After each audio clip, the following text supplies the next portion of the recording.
देखो भी मैं अपने फार्मर भाइयों को बता दूं कि जो कंपनियां जो भी वंडा वगैरह बना रही हैं ना, जी सर। अगर उनके दो सिस्टम होते हैं। एक तो उनकी हर इलाके में कोई ना कोई एजेंसी होती है। जी जी सर। एजेंसी वालों का जो प्रॉफिट मार्जिन है वो 50 से 70 रुपये होता है। अगर आप डायरेक्ट कंपनी से मंगवाते हैं तो वो 50 से 70 रुपये आप खुद बचा सकते हैं। मगर उस सूरत में आपको कंपनी पॉलिसी के मुताबिक कम से कम 50 बैग मंगवाने पड़ेंगे। अच्छा 50 बैग। हाँ वो तो बच्चे ज़्यादा होंगे, 50 बैग तो कौन इतने ज़्यादा लगते हैं? नहीं, वो लगते तो ज़्यादा नहीं मगर इन्वेस्टमेंट है।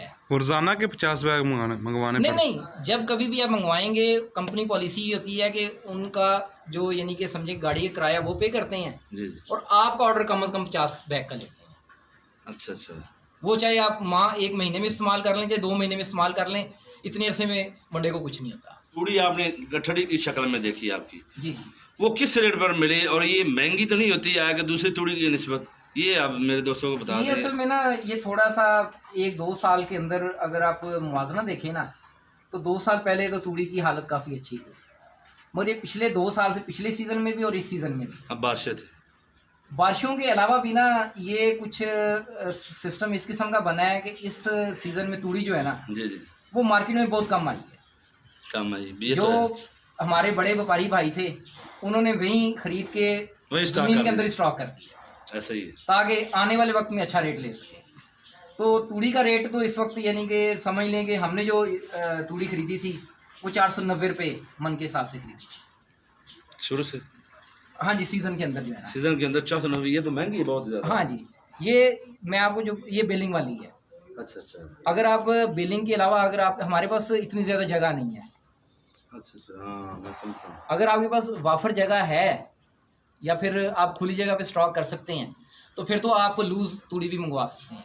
लूज़ तूड़ी जो है ना वो आपको 350 से 390 के दरमियान मिलेगी। दूध थोड़ी। हाँ जी, यानी कि 100 से 125 150 रुपये का फ़र्क होता है। जी ये बात है।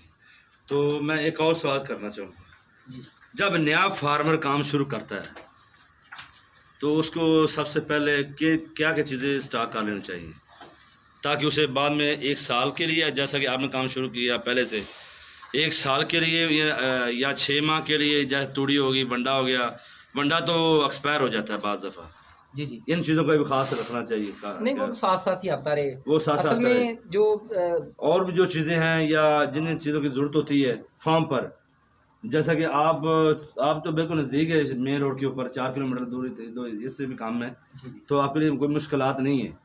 तो जी, असल में किन वो चीज़ों भी का मैं अपने खास फार्मर ख्याल भाइयों रखें? को बता दूं कि जो कंपनियां जो भी वंडा वगैरह बना रही हैं ना, जी सर। अगर उनके 2 सिस्टम होते हैं। एक तो उनकी हर इलाके में कोई ना कोई एजेंसी होती है। जी जी ऐसे। एजेंसी वालों का जो प्रॉफिट मार्जिन है वो 50 से 70 रुपये होता है। अगर आप डायरेक्ट कंपनी से मंगवाते हैं तो वो 50 से 70 रुपये आप खुद बचा सकते हैं। मगर उस सूरत में आपको कंपनी पॉलिसी के मुताबिक कम से कम 50 बैग मंगवाने पड़ेंगे। अच्छा 50 बैग। हाँ जी। वो तो बच्चे ज़्यादा होंगे, 50 बैग तो कौन इतने ज़्यादा लगते हैं? नहीं, वो लगते तो ज़्यादा नहीं मगर इन्वेस्टमेंट है। रोजाना के 50 बैग मंगवाने नहीं नहीं, जब कभी भी आप मंगवाएंगे कंपनी पॉलिसी ये होती है कि उनका जो यानी कि समझे गाड़ी का किराया वो पे करते हैं जी जी। और आपका ऑर्डर कम से कम 50 बैग का लेते हैं। अच्छा अच्छा। वो चाहे आप माँ 1 महीने में इस्तेमाल कर लें चाहे 2 महीने में इस्तेमाल कर लें, इतने अरसे में वनडे को कुछ नहीं होता। और उसके बाद तूड़ी के कितना तकरीबन डेली का आपका तो खर्चा कितना हो रहा है या स्टॉक तूड़ी का कितनी करनी जो चाहिए? जानवर जो है ना, फी जानवर जो है ना वो लगभग 3 से 4 किलो तूड़ी जो है ना वो खाता है।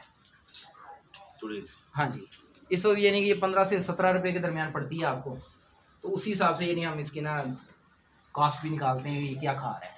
तो आपने डेली का खर्चा निकाला, कितना आ रहा है आपका? तकरीबन 200 से 250 के दरमियान हमारा टारगेट होता है। 200 250? हाँ जी। 200 या 250? यानी कि इन बिटवीन होता है। असल में होता ही है कि शुरू में तो आपको कम खर्चा करना पड़ता है, ये तो वक्त के साथ साथ बढ़ाना पड़ता है। एंड के शुरू में आधा किलो या 1 पाव? नहीं, आधा किलो से शुरू। कितने माह? 1 माह या 15 दिन या नहीं, वो 1 हफ्ता से 10 दिन जो है ना आधा किलो। उसके बाद क्या कहते हैं? फिर हम आहिस्ता आहिस्ता बढ़ाते जाते हैं। यानी हर 10-15 दिन के बाद जो है ना वो हम यानी कि पहले आधा किलो फिर किलो कर देते हैं, फिर 1.25 से 1.5 किलो कर देते हैं। यानी कि आपकी औसत वही आ जाती है 6,000 7,000 1 माह की। जी 1 माह 21,000 रुपये खर्चा निकाला, मैंने बचा लिया 40,000 का, 45,000 का, जी या 40,000 का ले लिया, 61,000 में हो गया। तो 61,000 वाला जानवर वो कितने में बिक जाएगा आपके अंदाजे के मुताबिक? जी, ये जो इसका प्रॉफिट मार्जिन होता है फी बछड़ा जो है ना जो आपको बचना चाहिए जी कम से कम 5,000 रुपया और ज़्यादा से ज़्यादा अगर कोई अच्छा जानवर होता है, इसमें देखिए ना, अगर आपके 30 बछड़े हैं या 20 का फ्लॉक डालते हैं, 20 का फ्लॉक इसलिए यानी कि ज़्यादा पसंद किया जाता है, उसमें आपकी इन्वेस्टमेंट एक बांध के आ जाती है, एक गाड़ी का माल बन जाता है। जी जैसे मज़दा 3500 के अंदर जो है ना वो आराम से 20 जानवर आ जाते हैं, जो 22 फुट का होता है या 20 फुट का होता है, उसमें 20 जानवर आराम से आ जाते हैं। तो वो आपका एक फ्लॉक बन जाता है। तो जब आप यानी कि उसमें यानी कि एक फ्लॉक डालते हैं तो उसमें आपको यानी कि ये सारा कुछ देखना पड़ता है कि इसमें हमने किस जगह से शुरू करना है और कहाँ तक लेके जाना है। 15,000 से 20,000 खर्चा आना चाहिए, वो आपको करना भी चाहिए। अगर नहीं करेंगे तो फिर आपके जानवर कमज़ोर रह जाएंगे। अगर उससे ज़्यादा कर देंगे तो फिर आपको रिटर्न नहीं आएगा। प्रॉफिट मार्जिन 10,000 से ज़्यादा जो है ना वो नहीं आता और 5,000 से कम नहीं होना चाहिए। नुकसान होता है, नुकसान का खदशा होता है बीमारी की सूरत में। तो आपके जानवर में बीमारी तो नहीं है? नहीं, ऐसी बीमारी कोई भी नहीं आई। बीच में एक आधा बछड़ा जो है ना वो कभी ढीला हो जाता है, कभी किसी को दस्त लग गए या कभी वो तो हो जाता है, वो रूटीन वर्क होता है। ये ठीक हो गया। आपके बछड़े इधर जो खुराक के लिए आसानी है, यानी कि मुश्किलात तो नहीं है, जैसा कि ये इधर बैठने में ये तंग हो रहे हैं? जी असल में ये इनकी फितरत होती है, लड़ना झगड़ना, एक दूसरे को टक्कर मारना, तो वो ये इनका प्लस माइनस चलता रहता है। वो भी बात ठीक है। एक और चीज़ नोट कर आपने शायद की है, यानी शायद आपकी जगह इधर तंग है, तो इसलिए जो एक दूसरे के ऊपर चढ़ते हैं, तो इसके लिए कोई देसी नुस्खा है? मेरे एक दोस्त है आपके लाहौर का ही है, वो तो पालपुर में उसने फार्म बनाया हुआ बहुत बड़ा, माशाल्लाह, अल्लाह ताला उसके कारोबार में बरकत अता फरमाए। तो नाम मैं नहीं ज़ाहिर करूँगा। वो दोस्त है लाहौर में, रैश लाहौर में, तो पालपुर उनका फार्म है। तो मैंने विजिट किया, रात को मेरी बात हो रही थी, उन्होंने कहा ये जी भाई को नुस्खा बताएं देसी। तो देसी नुस्खा अगर आपके पास है तो देखिए, ये तो एक फितरी अमल है जी। और मेरे ख्याल में तो इसे रोकना भी नहीं चाहिए, ये इनकी ग्रोथ का हिस्सा होता है। कुछ कहते हैं वो इस तरह जानवर यानी कि नुकसान में जाते हैं, नहीं, ऐसी वजह नहीं होती, ये इनकी फितरत होती है। अगर 4 जानवर खा रहे हैं और पीछे जो 5वां जानवर है उसने अपनी जगह जाके खुली में बनानी है, तो वही इनका प्लस माइनस चलता रहता है। उस चीज़ की आप टेंशन ना लें। अच्छा, जगह जितनी खुली होगी वो आपकी आसानी है, आप यानी कि आराम से सफाई कर सकेंगे। आपका टाइम में बहुत ज़्यादा लिया है, तो बुरा नहीं मानना। ये 2 हिस्से में मैं अपने दोस्तों को बता दूंगा, ये 2 हिस्से बनेंगे, इसलिए लंबी वीडियो चलती जा रही है। कोई मसला नहीं, थकावट तो नहीं हुई? अभी मैं शेड की तरफ आने लगा हूँ। जी जी। जब आपने ये काम शुरू किया, ये शेड बनाया, तो टोटल खर्चा कितना, और ये बांस उस वक्त आपको कितने में रुपये फुट में मिला? ये बांस हमें मिला था 28 रुपये फुट। तो हमारे इलाके में 20 रुपये फुट मिल रहा है। नहीं, असल में होता ये है कि 20 और 30 में फ़र्क ये है कि अगर आप लेते हैं बड़े साइज़ के अंदर तो लाम वाला उनका 2-4 रुपये रेट ज़्यादा होता है। थोड़ा आगे आ जाए। आपका जो इलाका है यानी कि कसूर का जो इलाका है जी वो बांस की पैदावार में बहुत ज़्यादा मारूफ है। जी जैसे ही। तो लाम वाला अगर आप मार्केट से चीज़ लेंगे तो आपको 2-4 रुपये उसका मार्जिन, जो दूसरे इलाके में व्यापारी लेके जाएगा उसे ट्रांसपोर्टेशन पड़ेगी, उसका अपना प्रॉफिट मार्जिन होगा, तो लाम वाला फ़र्क होता है। हाँ, ये तो ठीक है। तो आपकी कितनी इन्वेस्टमेंट हुई टोटल ये शेड बनाने में? ये असल में खर्चा तो साथ साथ होता रहता है।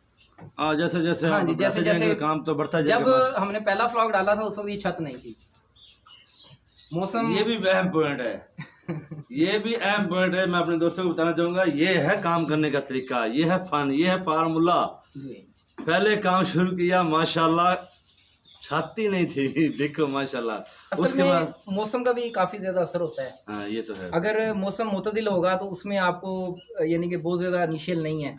अगर 2-4 दिन और गर्मी पड़ती है तो लाम वाला मेन के लिए 1-2 पंखे लगाने पड़ेंगे। ये तो मगर फिल वक्त जो है ना, यानी कि चूंकि हमारा शेड जो है ना वो तीनों तरफ से ओपन है जी। तो आपको हवादार है जी। यहाँ गर्मी लग नहीं रही जी, मुझे नहीं लग रही, जानवरों को कैसे लग रही? तो वो ऐसे है कि यानी हम पहले टाइम और दूसरे टाइम जो है ना, जब वो सूरज की हिद्दत नहीं होती जी, उस वक्त तो हम बाहर निकाल देते हैं।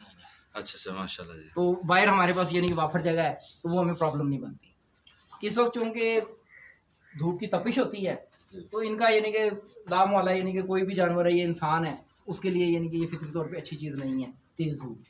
तो उस वक्त हमें इसमें गुजारा करना पड़ता है जी, जगह तंग में भी। मगर ये है कि रात को इनकी वो जो है ना वो कमी पूरी हो जाती है, ये खुले डुले होके अपना आराम से आराम करते हैं, क्योंकि जानवर को आराम मिलेगा। अच्छा, रात को बाहर होते हैं? जी, रात को बाहर होते हैं। माशाल्लाह, फिर आपने तो अच्छा काम किया होगा फिर। हाँ। अच्छा, तो ये जो आपने खोले का नक्शा, ये वाला नक्शा तो कैसे ज़हन में आया? ये बस वक्त सब कुछ सिखाता है। आप जब काम करते हैं अल्लाह ताला का नाम लेके तो राहें खुलती जाती हैं। इसमें कोई इतनी यानी कि कोई रॉकेट साइंस नहीं है। जैसे जैसे आप ज़रूर समझते हैं हम अपने जो यानी कि 2-3 भाई मिल के हैं, हमने एक सीधा सा मोटिव रखा हुआ है कि हमने हर ईंट को उखाड़ के भी लगाना है। अच्छा अच्छा माशा यानी कि अगर हम देखते हैं इस जगह पे ये सेटिंग नहीं है, हम इसे दूसरी जगह पे शिफ्ट कर देंगे, अच्छा जिस जगह पे समझेंगे। तो इसके अलावा यानी कि ये है कि ये कोई इतनी टेंशन वाली बात नहीं है। जब आप अपना फार्म को पूरा टाइम देते हैं तो ये छोटे मोटे सिलसिले चलते रहते हैं। अच्छा सही बात है आप कर रहे हैं। अच्छा सर, नए फार्मर पहली दफ़ा कौन सी नस्ल के बछड़ों का इंतखाब करें? बछड़े जो है ना, असल में ये हमारे मुल्तान के जो बछड़े साहिवाल नस्ल के हैं, उसमें मिक्स भी आते हैं, साहिवाल के भी आते हैं, वो भी पसंद किए जाते हैं। कुर्बानी के लिए तो बहुत ज़्यादा पसंद किए जाते हैं, साहिवाल के जानवर होते हैं। हाँ जी। इसके अलावा अगर आप मदरसा मंडी या चिश्तियाँ वगैरह की तरफ निकल जाते हैं, अपने खुद से परचेजिंग भी करते हैं लोग। कई लोग जो है ना, यानी कि ये दरिया के करीब जितने इलाके हैं वहाँ से जाने के बाद जो वहाँ के मुकामी फार्मर हैं वहाँ से भी ख़रीदारी करते हैं। तो उसमें आपको जो है ना, यानी कि ये इस नस्ल के ज़्यादा जानवर मिलेंगे। तो देखें, ये 2 रंग में होते हैं, ब्राउन सफ़ेद या काले और सफ़ेद। ठीक है, चीनी इन्हें बोला जाता है। बाद दफ़ा चोरस्तानी भी, हाँ जी, चोरस्तानी ज़्यादा चोरस्तानी मिलते हैं। हाँ जी। और कोशिश करें कि यानी कि देसी हों या मिक्स हों। वलायती बछड़े जो है ना, वो बाज़ औक़ात फार्मर को नुकसान देते हैं। अच्छा, एक और बात मेरे ज़हन में आई, जी जी। फैटनिंग के लिए कौन सा जानवर खरीदना चाहिए? यानी कि देसी खरीदने चाहिए या देसी क्रॉस खरीदना चाहिए या चोरस्तानी क्रॉस खरीदना चाहिए या कोई और जानवर खरीदना चाहिए? नहीं, क्रॉस में जो है ना, क्रॉस की ग्रोथ फैटनिंग के लिए, फैटनिंग में भी कुर्बानी वालों के लिए, दोनों के लिए बेहतर है।